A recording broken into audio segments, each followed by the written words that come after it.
Hey people, Kevin Thomas from On Point Dogs. Just finished watching that fascinating interview where Ivan Balabanov interviews Larry Krohn about his use of the e-collar. And fascinating interview. If you haven't watched it, definitely go check it out. And leave a comment and see what you think. Now, for me, I thought that the problem in the interview lies right here. That Ivan positioned Larry's conditioning, right? Larry conditions the dog first. He said he prepares him with a low-level stimulation, which was described by Ivan as neutral. I don't think Larry ever described it himself as neutral, but he did describe it as a low-level stimulation. And so Ivan challenged him by saying, well, how is using a neutral level of stimulation, how does that then prepare the dog to receive an adversive correction, which they call aversive, which I don't know why we're in the dog world is using the word aversive wrong. The word is adversive. Anyway, so here's the thing. Larry starts out with a low level of stimulation, but that's not neutral. It's not. I mean, I use the Mini Educator on Zulu on 25 on vibrate. That's it. Just 25 vibrate. Never go to shock.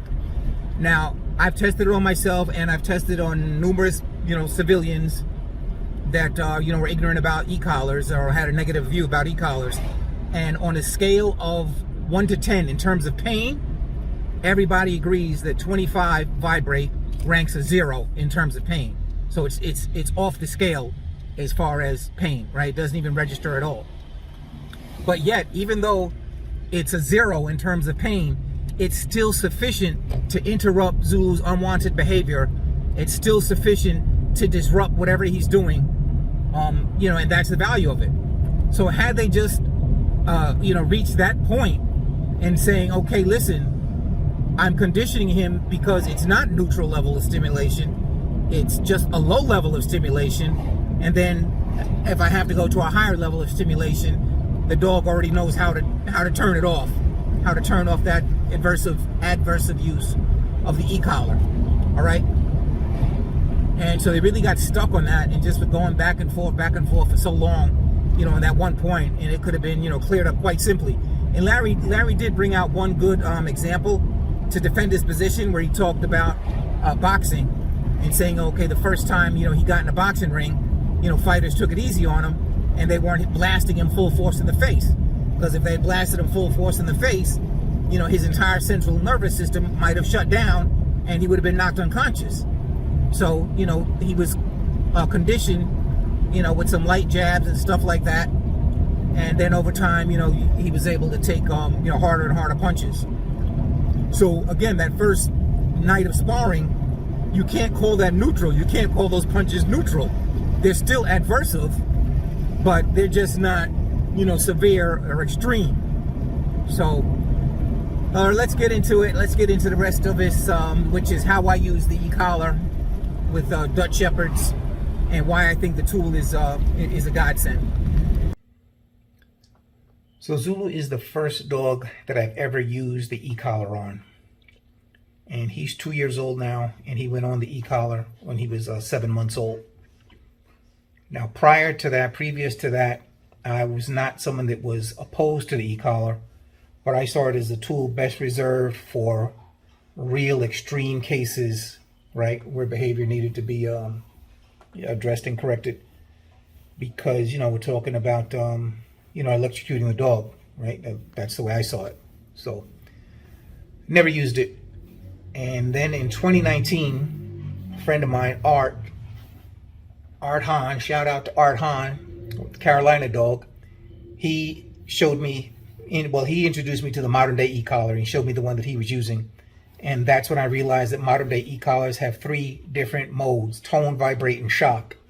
And when I saw that, the light bulb went off in my head. I knew that this tool was going to be a game changer. And because I knew that over time I'd be able to condition my dog to respond to tone only, and I would never have to go to shock. All right. And, sure enough, that's exactly what happened. So with Zulu, I use the e-collar to correct unwanted behaviors where I don't want him to know that the correction is coming from me. All right. So I had 3 areas of concern when he was 7 months old. Jumping on people that he was meeting that came into the house to visit, digging holes in the backyard, and reactivity around other dogs. Every time he sees another dog, he wants to go run and play. And so as far as digging in the backyard, so if I'm in the backyard with him and he starts digging, I tell him to stop, he's going to stop. If I come inside and he starts digging, I go outside again, tell him to stop, he's going to stop. So what I did, I put the e-collar on him, and I finally got the e-collar. I'm inside. I'm watching him, though. And he starts digging, and I hit him, tone, vibrate, shock. The first day I had to do that 3 times, maybe 4. No more than 4, I'm sure. The next day, all I ever had to do was tone. As soon as I hit that tone, he was like, yikes, I'm out of here. Because he knew that vibrate and shock, were coming down the road. And we were on level 7 with the e-collar that I was using at that time. All right. So, I mean, that was just great. I mean, and I love the idea of getting him to respond just using tone, because that's the least adversive, right? And that's what I want. I want to use the least adversive corrections, because I always believe, that soft corrections are best. All right. I just finished training my friend's Connie Corso. Connie Corso is 3 years old. He bought one of those $40 e-collars that have tone, vibrate, shock. Okay, after 1 day, again, it was 1 day only, we only have to use tone. The dog is 100% responsive to tone, right? And I think that's a beautiful thing. And I think the e-collar is a godsend, and I rate it as the greatest tool for dog training ever invented, next to the leash. So this is the first type of e-collar that I used. And as you can see, it offers tone, boom, vibrate, and shock. 3 separate buttons. So then this e-collar broke, or I lost the charger or something like that. And so I haven't used this one in a long time. For the last 10 months, I've been using this one, the Mini Educator. And I started using this one because this is the one that's recommended by Larry Krohn. And actually, that's not fair. I shouldn't say it's recommended by Larry Krohn, but this is the one that Larry uses a lot in his videos. And so I said, well, if Larry uses this one, it must be good. So I'm going to go ahead and get it. So this one was $179. This one, was right around 50 bucks. And then I bought another one similar to this that I gave to my friend, because he actually gave me this one. So I bought one for him, which was $60. And now I looked on Amazon. Here we are 2 years later. Now that same one is $90. So basically, I've been using the Mini Educator for the past 10 months, and I will never buy this again. And if Afeni does have to go on e-collar, we won't be using the Mini Educator. We'll be using one of these, because this one it's more expensive, but it doesn't offer tone, vibrate, shock, 3 separate buttons, which I thought is crazy. So it has a button over here, which you can set this for either tone or vibrate. And it's this knob up here. You would set it for either tone or vibrate, okay? And then on this side, it has a button for a shock. Now these buttons one is for pulse and one is for continuous shock mode, all right? Why I need separate buttons for continuous and pulse is beyond me, because with this old-fashioned, less expensive e-collar, if I want continuous, I'll just hold my finger depressed on the button and that's continuous. And if I want pulse, then I'll just press and release. I mean, why do I need a separate button for tone and pulse, and I don't have the option to go in tone, vibrate, shock, which I really hate? So what I started doing with this one then is I put it on vibrate, and I put it on 25, level 25. So this Mini Educator, it goes from 0 to 100. So I'm like I said, I'm working it on 25. Now 25, of course, I tested it on myself first to see how it feels, and I've tested it on many other people as I'm educating people, about e-collars, because a lot of people are ignorant about e-collars, and in their ignorance, they have negative views of e-collars because they think, okay, well, you're electrocuting your dog, right? And so I've tested it on a lot of them, and on level 25, vibrate, on a scale of 1 to 10 in terms of pain, it rates a 0. Everybody says that. It's a 0 in terms of pain. But even though it's a 0 in terms of pain, it is still sufficient to interrupt Zulu's unwanted behavior, to disrupt his pattern, whatever he's doing, you know, that he shouldn't be doing, or that I don't want him to do at the time. All right. So that is just fantastic. I never have to put this on shock. Like I said, vibrate works fine. And the way this one works, you see this on-off switch right here. Try to get that in focus. It's this one. You press this, turn around to the back. When it lights up, it's on. And then to sync it to the transmitter, you see that red button there?